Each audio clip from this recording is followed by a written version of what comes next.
Migration কি? অনেক শিক্ষার্থীদের এটি একটি কমন প্রশ্ন, মাইগ্রেশন বুঝতে পারেন না। সো ভর্তি চয়েসের ক্ষেত্রে আপনি যে সাবজেক্টে চান্স পেয়েছেন, অর্থাৎ ধরুন 10টা চয়েস দিয়েছেন, আপনার 5 নম্বরে চান্স হয়েছে, তো বাকি আপনার সামনে যে আরও 4টা কলেজ কিংবা 4টা ডিপার্টমেন্ট রয়েছে, আপনি যদি মাইগ্রেশনটা অন রাখেন তাহলে পরবর্তীতে ওই 4টি কলেজে যদি সিট ফাঁকা থাকে তাহলে সেখানে আপনাকে মেধাক্রমে চান্স দেওয়া হবে।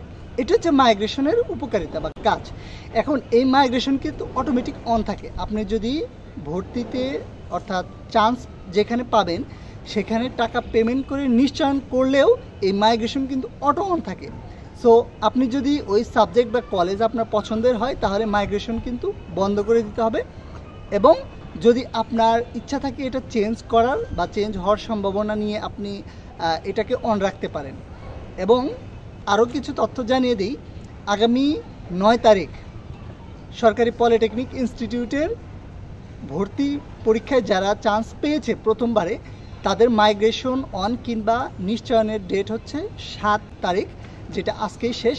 তো আগামী 9 তারিখে হচ্ছে যারা মাইগ্রেশন অন রাখবে প্লাস যারা ওয়েটিংয়ে রয়েছে তাদের রেজাল্ট হবে 9 তারিখ, এবং 9 তারিখে রেজাল্ট হওয়ার পরে 14 এবং 15 তারিখ হচ্ছে কলেজে ভর্তি হতে হবে।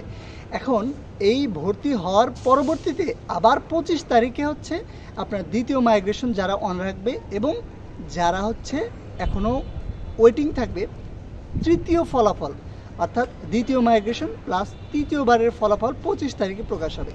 সো মাইগ্রেশন সম্পর্কে আরও কিছু জানা থাকলে কমেন্ট করবেন, এবং যারা চান্স পেয়েছেন অবশ্যই নিশ্চয়ন করবেন। নিশ্চয়ন যদি না করেন তাহলে কিন্তু ভর্তি বাতিল হয়ে যাবে। ধন্যবাদ।